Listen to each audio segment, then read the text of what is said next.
Assalamualaikum warahmatullahi wabarakatuh.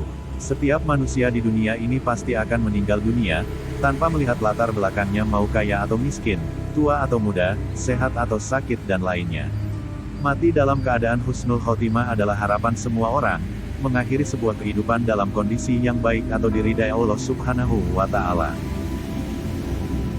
Berikut 11 tanda-tanda orang yang meninggal dalam keadaan husnul khotimah.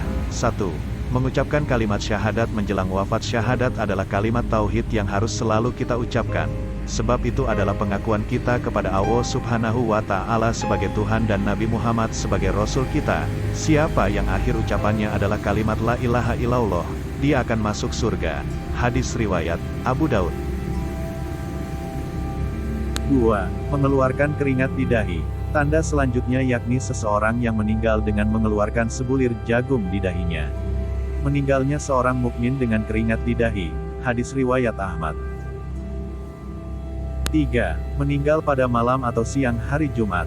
Hari Jumat adalah hari yang mulia bagi umat muslim, di mana pada hari itu kita diperintahkan untuk menunaikan ibadah sholat Jumat, memperbanyak berzikir, dan amal ibadah lainnya. Tidaklah seorang muslim yang meninggal di hari Jumat atau malam Jumat kecuali Allah akan menjaganya dari fitnah kubur. Hadis riwayat Ahmad dan Tirmidzi.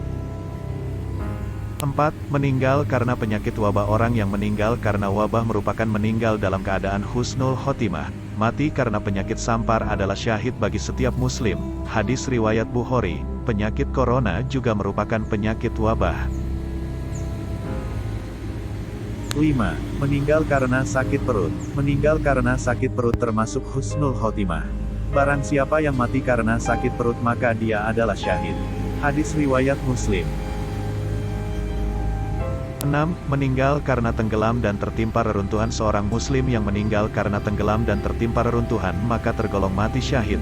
Orang-orang yang mati karena penyakit taun, orang yang mati karena penyakit perut, orang yang mati tenggelam, orang yang mati karena tertimpa reruntuhan, dan orang yang mati syahid di jalan Allah. Hadis riwayat Bukhari dan Muslim.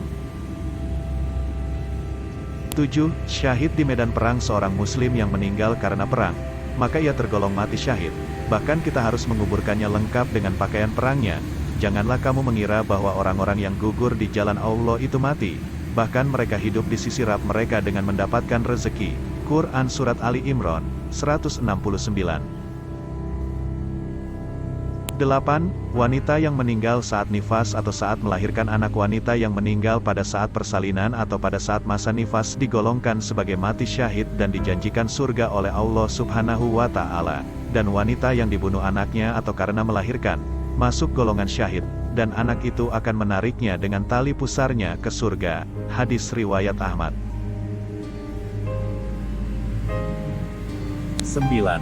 Meninggal karena mempertahankan hartanya. Dikarenakan harta dijadikan manusia sebagai perantara untuk memperoleh manfaat dan mencapai kesejahteraan, serta tujuan dari beribadah.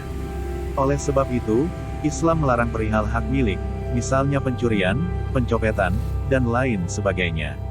Barang siapa yang terbunuh karena mempertahankan hartanya maka dia syahid. Barang siapa yang terbunuh karena mempertahankan agamanya maka dia syahid. Barang siapa yang terbunuh karena mempertahankan nyawanya maka dia syahid. Dan barang siapa yang terbunuh karena mempertahankan keluarganya maka dia syahid. Hadis riwayat Tirmidzi. 10. Meninggal dalam keadaan mengejar kebaikan atau amal soleh. Amal soleh yang kita lakukan rutin setiap hari akan membawa kita meninggal dalam keadaan husnul khotimah. Misalkan saja bersedekah, berpuasa, dan amal soleh lainnya. 11. Meninggal saat menjaga perbatasan dengan negara non-Islam. Berjaga-jaga di jalan Allah sehari dan semalam lebih baik daripada puasa sebulan dan sholat sebulan. Bila ia meninggal, amalnya yang biasa ia lakukan ketika masih hidup terus dianggap berlangsung dan diberikan rezekinya serta aman dari fitnah. Hadis riwayat Muslim. Demikian ulasan kami sobat, semoga bermanfaat. Wassalamualaikum warahmatullahi wabarakatuh.